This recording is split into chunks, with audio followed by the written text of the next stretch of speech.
से बोलिए वीर बजरंगबली हनुमान की जय। नमस्कार भक्तगण, हनुमान जी की कृपा आप सभी पर बनी रहे। आज मंगलवार है। मंगलवार के दिन हनुमान जी के लिए व्रत रखा जाता है और उनकी कथा का पाठ किया जाता है। तो आइए मन में वीर बजरंगबली का स्मरण करते हुए श्रवण करते हैं मंगलवार व्रत की पावन कथा का। एक गांव में एक बुढ़िया माई रहती थी। वह मंगल देवता को अपना इष्ट देवता मानकर सदैव मंगलवार को व्रत रखती और मंगल देव का पूजन किया करती थी। उसका एक पुत्र था जो मंगलवार को उत्पन्न हुआ था। इस कारण उसको मंगलिया के नाम से पुकारा करती थी। मंगलवार के दिन वह ना तो घर को लीपती और ना ही पृथ्वी को खोदती। एक दिवस मंगल देवता उसकी श्रद्धा को देखने के लिए उसके घर में साधु रूप बनाकर आए और द्वार पर आवाज दी। बुढ़िया ने कहा, महाराज क्या आज्ञा है? साधु कहने लगा, बहुत भूख लगी है, भोजन बनाना है। इसके लिए तू थोड़ी सी पृथ्वी लीप दे तो तेरा पुण्य होगा। यह सुनकर बुढ़िया ने कहा, महाराज आज मंगलवार की व्रती हूँ, इसलिए मैं चौका नहीं लगा सकती। कहो तो जल का छिड़काव कर दूं, उस जगह भोजन बना लेना, या फिर मैं आपके लिए भोजन बना देती हूँ। साधु कहने लगा, मैं गोबर से लीपे चौके पर ही भोजन बनाता हूँ। बुढ़िया ने कहा, पृथ्वी लीपने के सिवाय और कोई सेवा हो तो मैं सब कुछ करने के लिए तैयार हूँ, परंतु गोबर से लीपूंगी नहीं। तब साधु ने कहा कि सोच समझकर उत्तर दो, जो कुछ मैं कहूंगा वह तुमको करना होगा। बुढ़िया कहने लगी, महाराज पृथ्वी लीपने के अलावा जो कुछ भी आज्ञा करेंगे उसका पालन अवश्य करूंगी। बुढ़िया ने ऐसा 3 बार वचन दे दिया। तब साधु कहने लगे, तू अपने लड़के को बुलाकर औंधा लिटा दे, मैं उसकी पीठ पर भोजन बनाऊंगा।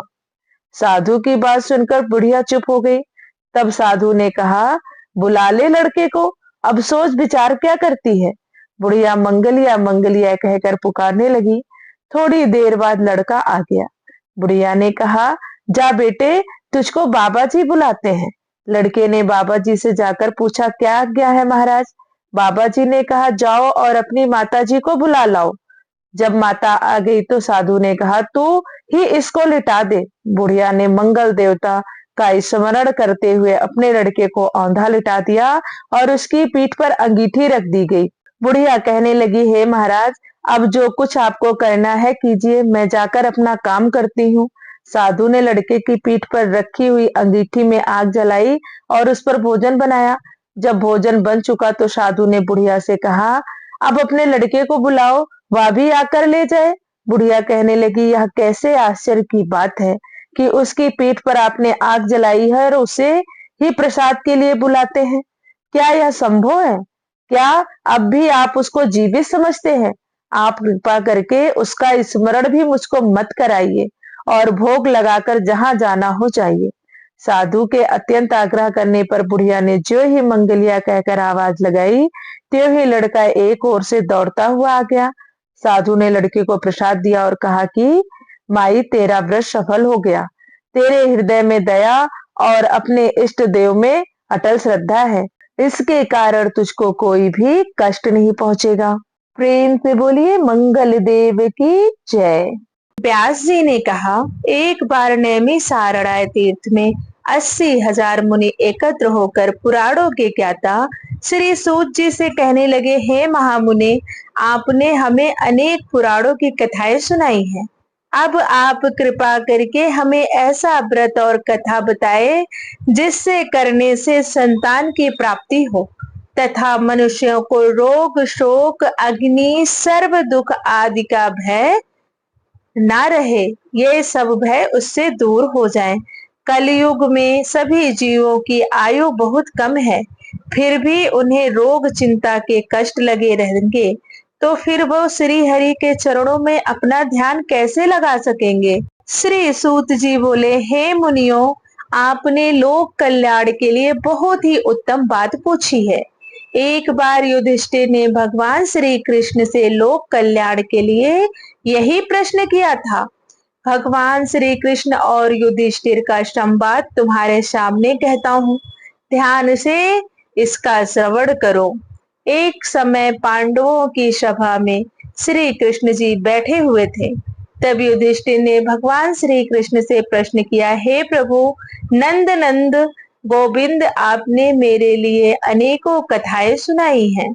आज आप कृपा करके ऐसा व्रत या कथा सुनाएं जिसके करने से मनुष्य को रोग चिंता का भय समाप्त हो और उसको पुत्र की प्राप्ति हो। हे प्रभु, बिना पुत्र के जीवन व्यर्थ है, पुत्र के बिना मनुष्य नरकगामी होता है। हे केशव, पुत्र के बिना मनुष्य पितृ ऋण से छुटकारा नहीं पा सकता और न ही उसका पुण्यांग नामक नरक से उद्धार होगा। अतः पुत्रदायक व्रत के बारे में कृपया करके हमें बतलाइए। श्री कृष्ण भगवान बोले, हे राजन, मैं एक प्राचीन इतिहास सुनाता हूँ, आप उसे ध्यान पूर्वक सुनो।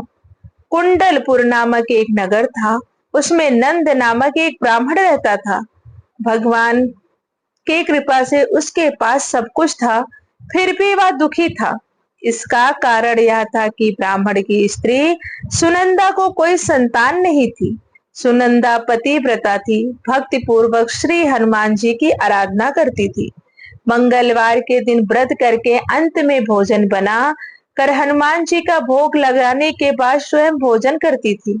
एक बार मंगलवार के दिन ब्राह्मणी गृह कार्य की अधिकता के कारण हनुमान जी को भोग न लगा सकी, तो इस पर उसे बहुत दुख हुआ। उसने कुछ भी नहीं खाया और अपने मन में प्रण किया कि अब तो अगले मंगलवार को ही हनुमान जी का भोग लगाकर अन्न जल ग्रहण करूंगी। ब्राह्मणी सुनंदा प्रतिदिन भोजन बनाती, श्रद्धा पूर्वक पति को खिलाती, परंतु स्वयं भोजन नहीं करती और मन ही मन हनुमान जी की आराधना करती थी। इसी प्रकार 6 दिन गुजर गए और ब्राह्मणी सुनंदा अपने निश्चय के अनुसार भूखी प्यासी निराहार रही। अगले मंगलवार को ब्राह्मणी सुनंदा प्रातः काल ही बेहोश होकर गिर पड़ी। ब्राह्मणी सुनंदा की इस असीम भक्ति के प्रभाव से श्री हनुमान जी बहुत प्रसन्न हुए और प्रकट होकर बोले, सुनंदा, मैं तेरी भक्ति से बहुत प्रसन्न हूँ, तू उठ और वर मांग। सुनंदा अपने आराध्य देव श्री हनुमान जी को देखकर आनंद की अधिकता से विह्वल हो श्री हनुमान जी के चरणों में गिरकर बोली, हे प्रभु, मेरी कोई संतान नहीं है, कृपा करके मुझे संतान प्राप्ति का आशीर्वाद दें, आपकी यदि कृपा होगी। श्री महावीर जी बोले, तेरी इच्छा पूर्ण होगी, तेरे एक कन्या पैदा होगी, उसके अष्टांग प्रतिदिन सोना दिया करेंगे। इस प्रकार कहकर श्री महावीर जी अंतर ध्यान हो गए। ब्राह्मणी सुनंदा बहुत हर्षित हुई और सभी समाचार अपने पति से कहकर ब्राह्मण देव कन्या का वरदान सुनकर बहुत दुखी हुए, परंतु सोना मिलने की बात सुनी तो बहुत प्रसन्न हुए। विचार किया कि ऐसी कन्या के साथ मेरी निर्धनता भी समाप्त हो जाएगी। श्री हनुमान जी की कृपा से ब्राह्मणी गर्भवती हुई और 10वें महीने में उसे बहुत ही सुंदर पुत्री प्राप्त हुई। यह बच्ची अपने पिता के घर में ठीक उसी तरह से बढ़ने लगी जिस प्रकार शुक्ल पक्ष का चंद्रमा बढ़ता है। 10वें दिन ब्राह्मण ने उस बालिका का नामकरण संस्कार कराया। उसके कुल पुरोहित ने उस बालिका का नाम रत्नावली रखा, क्योंकि यह कन्या सोना प्रदान किया करती थी। इस कन्या ने पूर्व जन्म में बड़े ही विधान से मंगल देव का व्रत किया था। रत्नावली का अष्टांग बहुत सा सोना देता था। उस सोने से नंदा ब्राह्मण बहुत ही धनवान हो गया और ब्राह्मणी भी बहुत अभिमान करने लगी थी। समय बीतता रहा। अब रत्नावली 10 वर्ष की हो चुकी थी। एक दिन जब नंदा ब्राह्मण प्रसन्नचित था, तब सुनंदा ने अपने पति से कहा, हे स्वामी, हमारी पुत्री रत्नावली अब विवाह के योग्य हो गई है, अतः आप कोई सुंदर तथा योग्य वर देखकर इसका विवाह संपन्न कर दें। यह सुनकर ब्राह्मण बोला, अभी तो रत्नावली बहुत छोटी है। तब ब्राह्मणी बोली, शास्त्रों की आज्ञा है कि कन्या 8वें वर्ष में गौरी, 9 वर्ष में राहिणी, 10वें वर्ष में कन्या, इसके पश्चात रजस्वला हो जाती है। गौरी के दान से पाताल लोक की प्राप्ति होती है, राहिणी के दान से बैकुंठ लोक की प्राप्ति होती है, कन्या के दान से इंद्रलोक में सुखों की प्राप्ति होती है और स्वामी, अगर रजस्वला का दान किया जाता है तो घोर नरक की प्राप्ति होती है। अपनी पत्नी के मुख से यह बात सुनकर ब्राह्मण बोला, अभी तो रत्नावली मात्र 10 वर्ष की हुई है और मैंने तो 16-16 साल की कन्याओं के विवाह कराए हैं, अभी जल्दी क्या है। तब ब्राह्मणी सुनंदा बोली, आपको तो लोभ अधिक लगता है। शास्त्रों में कहा गया है कि माता पिता और बड़ा भाई रजस्वला कन्या को देखते हैं तो वह अवश्य ही नरकगामी होते हैं। तब ब्राह्मण बोला, अच्छी बात है, कल मैं अवश्य ही योग वर की तलाश में अपना दूत भेजूंगा। दूसरे दिन ब्राह्मण ने अपने दूत को बुलाया और आज्ञा दी कि जैसे सुंदर मेरी कन्या है वैसा सुंदर वर मेरी कन्या के लिए ढूंढ कर ले आओ। दूत अपने स्वामी की आज्ञा पाकर निकल पड़ा। पंपई नगर में उसने एक सुंदर लड़के को देखा। यह बालक एक ब्राह्मण परिवार का बहुत गुणवान पुत्र था। इसका नाम सोमेश्वर था। दूत ने इस सुंदर व गुणवान बालक के बारे में अपने स्वामी को पूर्ण विवरण दिया। ब्राह्मण नंदा को भी सोमेश्वर अच्छा लगा और फिर शुभ मुहूर्त में विधिवत कन्या दान करके ब्राह्मण ब्राह्मणी संतुष्ट हुए। परंतु ब्राह्मण के मन में तो लोभ समाया हुआ था। उसने कन्या दान तो कर दिया था पर वह बहुत खिन्न भी था। उसने विचार किया कि रत्नावली अब चली जाएगी और मुझे उससे जो सोना मिलता था वह सोना भी अब नहीं मिलेगा। मेरे पास जो धन था कुछ तो इसके विवाह में खर्च हो गया और जो शेष बचा है वह भी कुछ दिनों पश्चात समाप्त हो जाएगा। मैंने तो इसका विवाह करके बहुत बड़ी भूल कर दी। अब कोई ऐसा उपाय हो कि रत्नावली मेरे घर में ही बनी रहे, अपने ससुराल ना जावे। लोभ रूपी राक्षस ब्राह्मण के मस्तिष्क पर छाता जा रहा था। रात भर अपनी सैया पर बेचैनी से करवटें बदलते बदलते उसने एक बहुत ही क्रूर निर्णय किया। उसने विचार किया कि जब रत्नावली को लेकर उसका पति सोमेश्वर अपने घर के लिए जाएगा तो वह मार्ग में छिपकर सोमेश्वर का वध कर देगा और अपनी लड़की को अपने घर ले आवेगा, जिससे नियमित रूप से उसे सोना भी मिलता रहेगा और समाज का कोई भी मनुष्य उसे दोष भी नहीं दे सकेगा। प्रातः काल हुआ तो नंद और सुनंदा ने अपने जमाई तथा लड़की को बहुत सारा धन देकर विदा किया। सोमेश्वर अपनी पत्नी रत्नावली को लेकर ससुराल से अपने घर की तरफ चल दिया।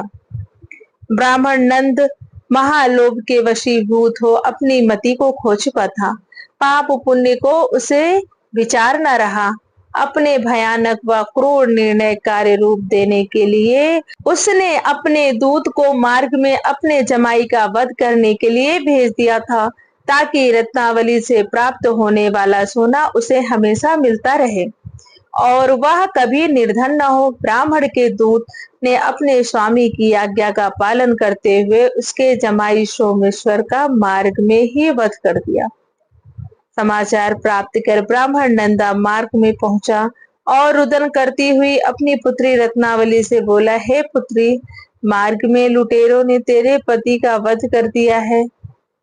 भगवान की इच्छा के आगे अब किसी का वश नहीं चलता है।